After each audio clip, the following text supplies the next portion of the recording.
fellow Toastmasters and guests. Thank you, Giovanna. My name is Bree, and my birthday is on Thursday. So with my birthday coming up, I've been doing a lot of reflecting on the past year, and this is my Pre-29 debrief. I'm turning 29 on Thursday, and these are some of the lessons that I feel I've learned this past year, specifically the last few months. I realize now a lot of them kind of sound like Pinterest quotes, but nevertheless, this is what I have. And while a lot of it may relate to my real estate career or my journey in content creation, my hope tonight is that at least one of these is going to be something that can resonate with you.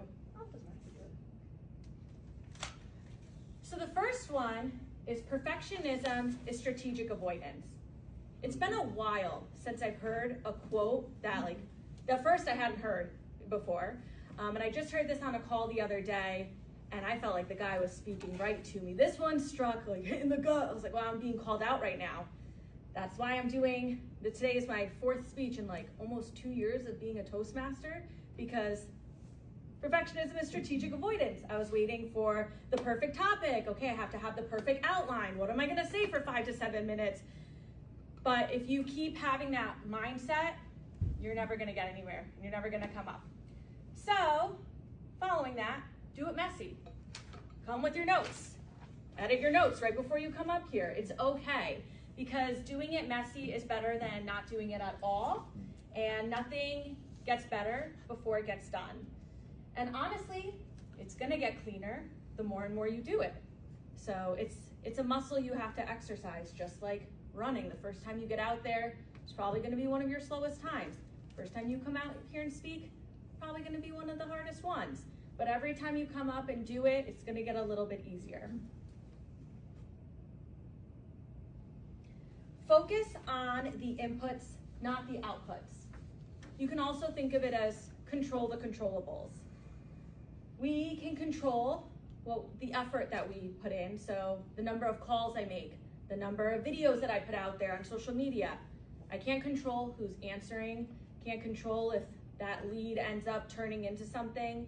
I can't control how many views I get, but the math is mathing, and the more inputs I give, the more chances I have to create the outcome that I want.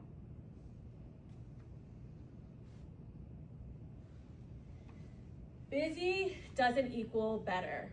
I wore being busy like a badge of honor. I prided myself on being a busy bee. Oh yeah, I'm a realtor, I'm a content creator, I do dance, I do Toastmasters, I'm on the VP of PR for Toastmasters, I'm a part of this networking group, I'm on the leadership team for that now. I thought oh, that's making me a good, well-rounded person. But I realized, as James said, I thought the reason I was taking these things on was to improve my social media skills or be more well-rounded. That was actually really surface level. I was very self-aware the last couple of months, and I realized it was actually kind of like the strategic avoidance again.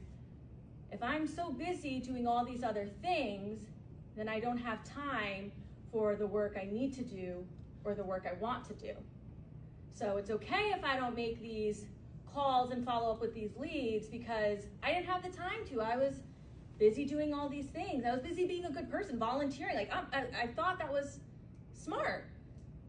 But I realized it was also to prevent myself from failing. If I want to post videos on social media, but I don't have the time to, well, if I won't know if they're going to fail if I never do it. So busy doesn't always equal better. Number 5 is also to share with people. I get torn between, sometimes people say move in silence, go off the grid and then come back with that high career, that bomb body, whatever it is, and just surprise them.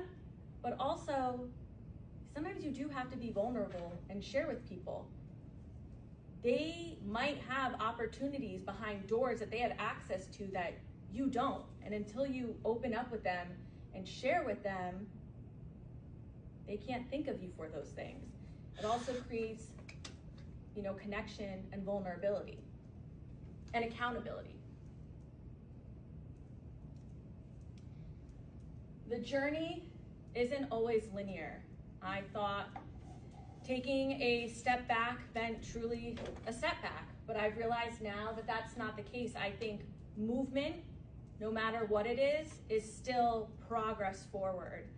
But standing still, staying put, not doing the work, that's really the only setback.